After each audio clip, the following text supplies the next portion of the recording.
buenas tardes, gladiador de la felicidad. Gracias por invitarme a tu espacio, gracias por compartir conmigo y con tus oyentes el desglose de tu libro.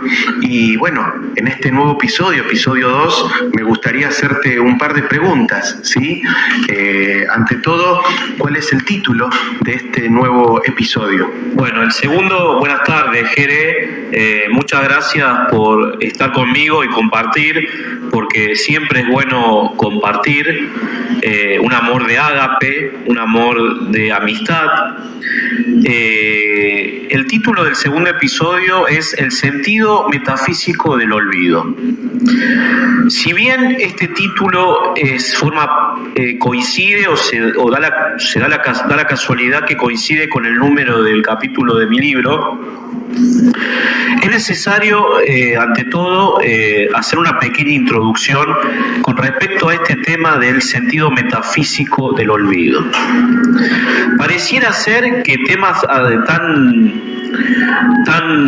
no sé si cliché, sino temas que son diarios, temas que son cotidianos, de reflexión sucedánea, de reflexión a veces temporal y otras veces atemporal.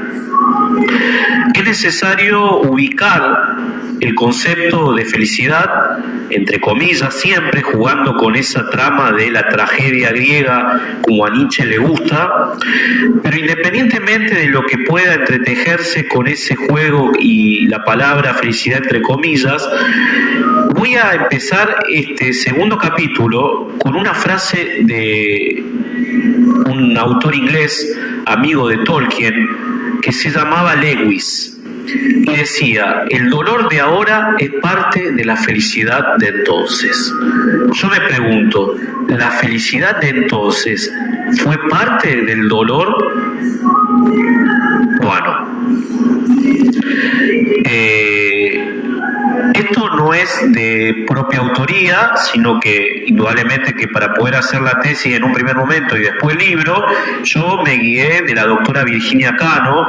Tiene un artículo muy interesante que se llama La espera del olvido, y ella habla de que existen dos tipos de olvido, ¿no? Porque hay un olvido que es ahistórico y otro que es deshistorizante. El primero es activo y el segundo es pasivo, porque Nietzsche trabaja siempre con la fuerza genuina y la fuerza reactiva. Gracias, gladiador, por esta introducción. Nuevamente te agradezco, es un placer escucharte y poder compartir con vos tus líneas. Tengo un par de preguntas que me gustaría hacerte para ir encaminando este segundo episodio. ¿Cómo no? El primero que se me ocurre es con respecto a esto mismo, ¿no? El olvido. ¿Cuántos tipos de olvido existen?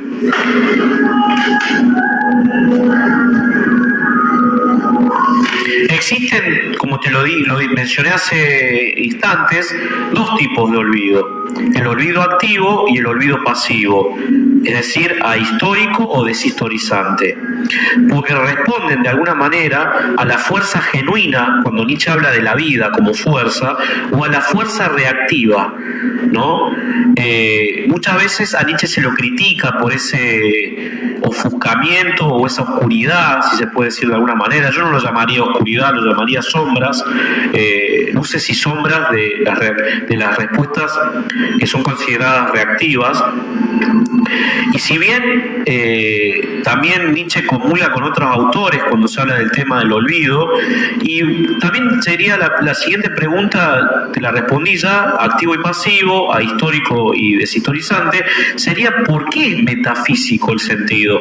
El sentido es metafísico porque de alguna manera también tras esa metafísica, que no es la tradicional, ni la tomista, ni la metafísica de Kant, ni la metafísica de Hegel, hay una metafísica del abandono de la psiquis o el abandono del instinto vital que sufre cuando a su vez la memoria es acuciante y asfixia. Gracias. La siguiente pregunta que me gustaría hacerte tiene la intención de poder saber qué relación guarda el olvido y la felicidad, tema ya que empezamos a tocar. Y me gustaría saber qué relación guarda el olvido y la felicidad, tanto para Frederick como para vos. Bueno, el olvido y la felicidad no sé si llegan a ser un sinónimo propiamente hablando, pero hay una frase muy ocurrente de Nietzsche en La Intempestiva, la segunda, que compara al animal con el hombre, como diciendo que el hombre envidia la felicidad del animal y el animal no se da cuenta de que es feliz, indudablemente, porque no hay mundo en el animal, no hay mundo, no hay Dasein, como diría Heidegger. De alguna manera el olvido y la felicidad y el olvido se corresponden. Nietzsche dice: aquel que no tuviese capacidad de olvidar difícilmente podría ser feliz, ¿no?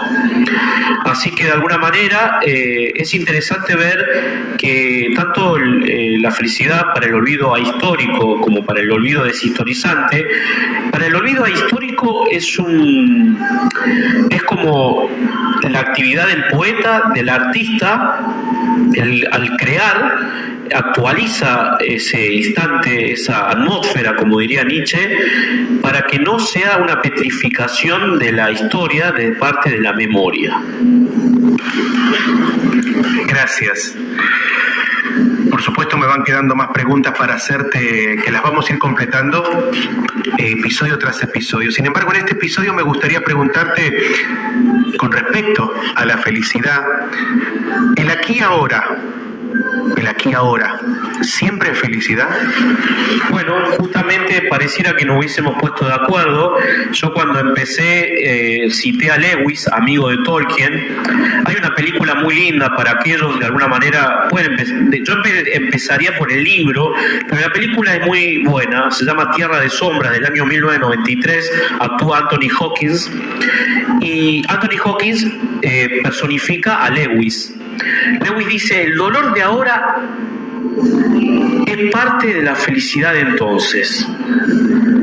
Si voy a invertir esa frase, voy a decir: la felicidad de entonces fue parte del dolor del aquí y ahora.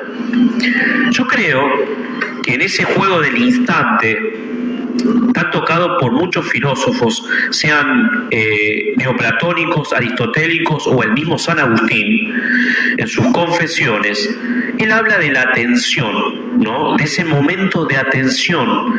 Yo diría, hay una frase que dice: sumidos en aquel olvido que fue expectación, buscamos el balance de toda memoria en su misma atención.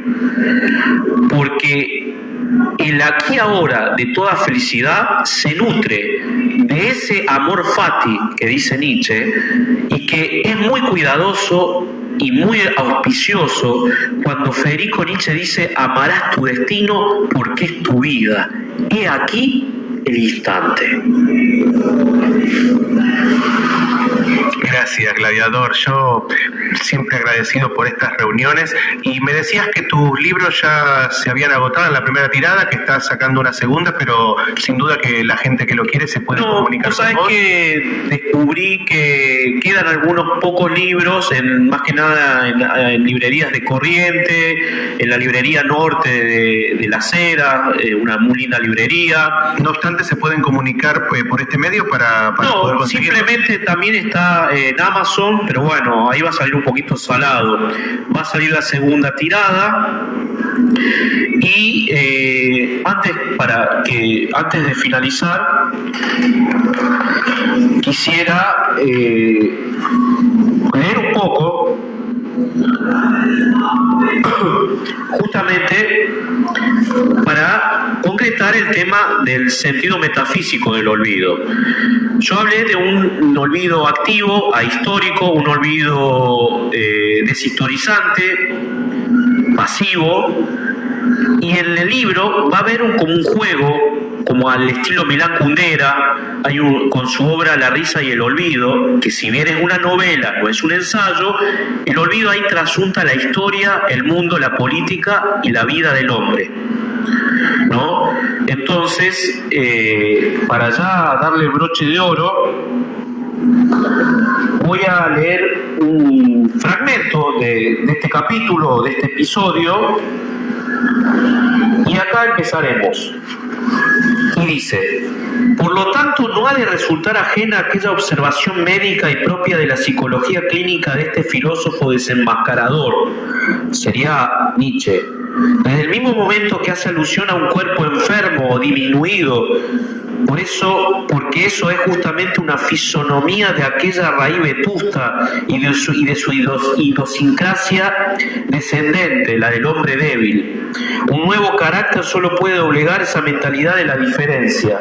La psicología nietzscheana es la única hasta ese momento capaz de percibir las fuerzas corporales que preceden y exceden a todos los conceptos con que la razón realiza tentativas de autocomprensión, la ficción del sujeto, de la conciencia del yo.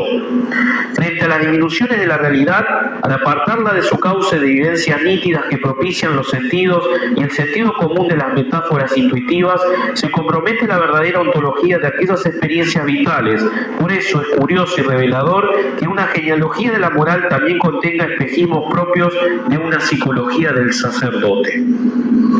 Entonces, ahí ya dejo planteado el próximo tema, que va a ser la felicidad y la vida ascética en el sacerdote. Gracias, Gladiador, un placer nuevamente, y nos estaremos viendo en el episodio 3. Muchas gracias.